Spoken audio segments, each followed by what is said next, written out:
بسم اللہ الرحمن الرحیم۔ السلام علیکم، میں ساجد حسین ہوں اور آپ میرا ویلاگ دیکھ رہے ہیں۔ کسی بھی ملک یا معاشرے میں رول آف لا کو قائم کرنے کے لیے عدالتوں کا ہونا، انصاف کا ہونا بے حد ضروری ہے۔ ہمارے اسلام کے اندر بھی نبی پاک صلی اللہ علیہ وآلہ وسلم نے انصاف کے اوپر بڑا زور دیا ہے کہ انصاف کرو۔ اللہ تعالیٰ نے بھی قرآن مجید فرقان حمید میں انصاف کی بات کی ہے کہ انصاف کرو چاہے مقابلے میں تمہارا قریبی ہی کیوں نہ ہو۔ اب پاکستان کے اندر جو پچھلے 1.5-2 سالوں سے ہو رہا ہے، وہ اگر عدالتیں انصاف دے رہی ہوتی تو آج ہم اس طرح کی سچویشن میں نہ ہوتے۔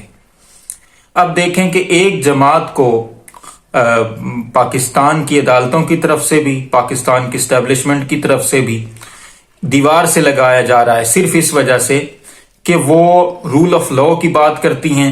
اب رول آف لا کی بات وہ جماعت اس لیے کرتی ہے کیونکہ ظاہر سی بات ہے، عمران خان نے اپنی جماعت کا نام بھی تحریک انصاف رکھا ہے، اور عمران خان جو ہے وہ مختلف ممالک کے اندر رہے ہیں، انہوں نے دیکھا ہے ان کا ماحول۔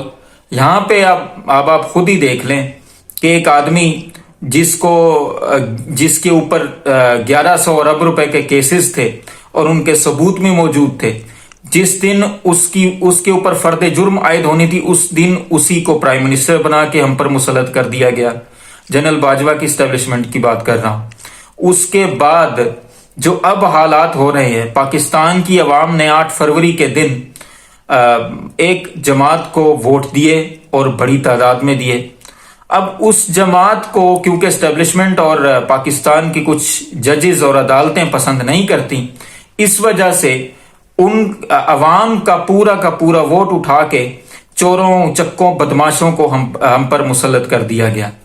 اور نہ صرف اس پر کہ ہم پر ان کو مسلط کر دیا گیا، بلکہ آصف علی زرداری جس کے نام کے ساتھ 10% لگتا ہے، جو ہے وہ ہر دور میں اس نے کرپشن ہی کی ہے۔ پچھلے دور جو اس کا صدارتی دور تھا اس میں بھی، اور اس وقت بھی حالات یہی ہیں کہ وہ اپنے مقدمات کو جو ہے وہ اپنے صدارتی استثناء کے پیچھے جو ہے وہ کر رہے ہیں۔ اصل میں حقیقت یہی ہے کہ جب عدالتیں انصاف نہیں دے رہی ہوتی تو پھر لوگ یہ سمجھ لیتے ہیں کہ اب ہماری، کیونکہ جن لوگوں کا ذہن اس طرح کا ہوتا ہے کہ وہ کرپٹ پریکٹسز کریں ملک یا پھر معاشرے کے اندر، تو وہ پھر اسی طرح کے کام کرتے ہیں۔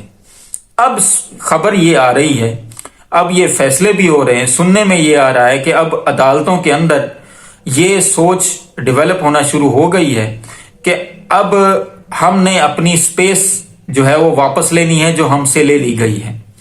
اب سپیس کس طرح سے واپس لینی ہے؟ فیصلے کر کے، آئین اور قانون کے تحت فیصلے کر کے، انصاف کا بول بالا کر کے۔ ایک ایسی جماعت جس کو عوام نے تو ووٹ دیا، لیکن لوگوں کا جو ہے وہ حالات اس طرح کے ہیں کہ وہ پسند نہیں کرتے اس جماعت کو، جو اسٹیبلشمنٹ کے لوگ ہیں، لیکن اس کے باوجود عدالتیں اب کوشش کرنا شروع ہو گئی ہیں اس کے اوپر کہ ہم انصاف کریں، رول آف لا کی جو ہے وہ بات کریں۔ لاہور ہائی کورٹ کے بھی کچھ ججز ہیں، بلکہ ایک میٹنگ کے اندر ایک جج نے یہ سوال اٹھایا کہ تحریک انصاف کی جو خواتین ہیں ان کو ضمانتیں کیوں نہیں دے رہے یہ لوگ، اور کچھ اور ججز نے بھی اس موقف کو سپورٹ کیا جو اس جج نے سوال اٹھایا۔ اور اسی طرح اسلام آباد ہائی کورٹ کو آپ دیکھ لیں، اسلام آباد ہائی کورٹ کے 7 ججز ایک طرف اور اسلام آباد ہائی کورٹ کے چیف جسٹس عامر فاروق ایک طرف، یعنی کہ یہ وہی عامر فاروق ہیں جن کی عدالت سے عمران خان کو زور زبردستی اور گھسیٹ کے اٹھا کے لے گئے، شیشے توڑ کے۔ تو یہ بندہ کہہ رہا تھا کہ یہ قانونی طور پہ گرفتاری ہوئی ہے۔ اب اسی طرح باقی ججز جو ہیں، ساتوں کے ساتوں باقی ججز، وہ چاہ رہے ہیں کہ رول آف لا کی بات ہو، انصاف کی بات ہو، جو حق اور سچ کی بات ہو۔ پچھلے دنوں آپ نے دیکھا کہ کچھ ایسے فیصلے ہوئے جو اسلام آباد کی بیوروکریسی کے اوپر کافی مشکل انہوں نے کھڑی کی، ایم پی او کے آرڈرز جو ہے وہ سسپینڈ کیے۔ اسی طرح سپریم کورٹ کے اندر کچھ ججز ہیں جو کوشش کر رہے ہیں کہ رول آف لا کی بات ہو۔ چیف جسٹس آف پاکستان قاضی فائز عیسیٰ اور یہ اسلام آباد ہائی کورٹ کے چیف جسٹس عامر فاروق اور لاہور ہائی کورٹ کے چیف جسٹس یہ کمپرومائز ہیں. ان کے فیصلوں سے لگتا ہے, ان کے ریمارک سے لگتا ہے, مطلب جس طرح پاکستان سپریم کورٹ کے چیف جسٹس نے پی ٹی آئی سے بلا چھینا, وہ نہ تو کسی قانون میں لکھا ہے نہ کسی آئین کی کتاب میں لکھا ہے. اب یہ صرف کس لیے چھینا؟ صرف مخالف جماعتوں کو سہولت کاری کرنے کے لیے. اب جہاں پہ چیف جسٹس صاحب جو پاکستان کی سب سے بڑی عدالت کے چیف جسٹس ہیں, وہ اگر کمپرومائز ہوں گے تو پھر وہاں کے ملک وہ لوگوں کا کیا حال ہوگا؟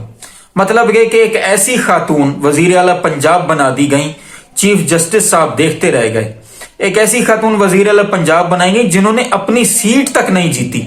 یعنی کہ آپ یہ اندھیر نگری کا اندازہ کر لیں کہ جس بندی نے اپنی سیٹ تک نہیں جیتی اس کو سب سے بڑے صوبے پنجاب کی حکمرانی دے دی گئی. اب وہ ٹک ٹاک کے اوپر 4 سہیلیوں کے ساتھ مل کر یہ پنجاب پورا چلا رہی ہیں, اور کسی کے کانوں پر جوں تک نہیں رینگی کہ ان کو کچھ ان سے کو باز پرس کریں یا کوئی ان سے کوئی سوال تو کریں کہ یہ کس طریقے کا کام کر رہی ہیں. اب اسی طریقے سے جو صدر ہے زرداری صاحب, ساری دنیا جانتی ہے کہ اس کے اوپر کرپشن کے لاتعداد کیسز ہیں اور ثبوت موجود ہے, لیکن پاکستان کے صدر بن گئے. ساری دنیا جانتی ہے کہ شہباز شریف کے اوپر 1100 ارب روپے کا کیس ہے منی لانڈرنگ کا, اور بیرونی ممالک اور اندرونی ملک کے اندر بھی بہت سارے لوگ اس بات کو جانتے ہیں اور ثبوتوں کے ساتھ جانتے ہیں. لیکن اس کے باوجود شہباز شریف صاحب ہمارے اوپر وزیر اعظم مسلط ہیں. اور سب سے بڑی دکھ کی بات تو یہ ہے کہ وہ وزیر اعظم بھی اپنے اختیارات استعمال نہیں کر سکتا, کیونکہ اس کے اندر ساتھ جو کابینہ کے اندر وزیر ہے اس سے زیادہ تو وہ طاقتور ہے. مثلا محسن نقوی نے وزیر اعظم سے کہا کہ جی یہ بیوروکریسی میں یہ ہمیں بندے چاہیے, تو وزیر اعظم نہیں چاہ رہے تھے کہ ان کو لگائیں شہباز شریف صاحب, لیکن انہوں نے جو ہے وہ ٹال مٹول سے کام لیا. تو جہاں پہ ان کو شکایت کرنا چاہیے تھی محسن نقوی صاحب کو, وہاں پہ شکایت کر دی انہوں نے. پھر وزیر اعظم صاحب جو ہیں وہ اسی طرح پالش لے کے چڑھ گئے بوٹوں کے اوپر اور پالش کی تاکہ ان کی جگہ بھی بن سکے. لیکن اب اس کے اوپر بھی پوری باتیں ہو رہی ہیں. رول آف لا کا قیام عدالتوں کے ساتھ ہی ممکن ہے. امید ہے کہ ہماری عدالتوں کے کچھ ججز جو نہیں بکے, جو کمپرومائز نہیں ہیں, وہ کچھ نہ کچھ اس معاملے میں ضرور کریں گے. دوسری طرف پی ٹی آئی کی قیادت کمپرومائز ہے. نہ جانے کون سا ان کے ساتھ کوئی مسئلہ ہے, کیونکہ عمران خان صاحب کو اگر باہر لانا ہے تو سوائے احتجاج کے کچھ اور نہیں ہو سکتا. آئین اور قانون کی تو بات کریں ہی نہ, کیونکہ آئین اور قانون کے تحت تو انہوں نے کل جلسے کی اجازت لی تو انتظامیہ نے اجازت کوئی نہیں دی. وہ سب کے سامنے ہے. بہانہ انہوں نے یہی بنایا کہ جی دہشت گردی کا خطرہ ہے. اب جب اگر نون لیگ جلسہ کرے گی تو پھر وہ دہشت گردی کا خطرہ نہیں رہے گا, وہاں پہ تو پھر سہولت کاری ہوگی.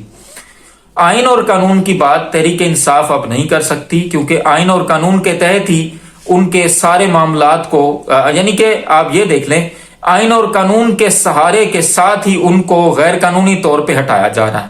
یعنی کہ آئین اور قانون کا لبادہ اوڑھ کر ہر وہ کام کیا جا رہا ہے جو غیر قانونی ہو. بہرحال ہم دعا کرتے ہیں اللہ تعالیٰ ہمارے ملک پر رحم فرمائے. تمام دیکھنے سننے والوں کو اللہ آسانی دے اور آسانیاں تقسیم کرنے کی توفیق بھی دے.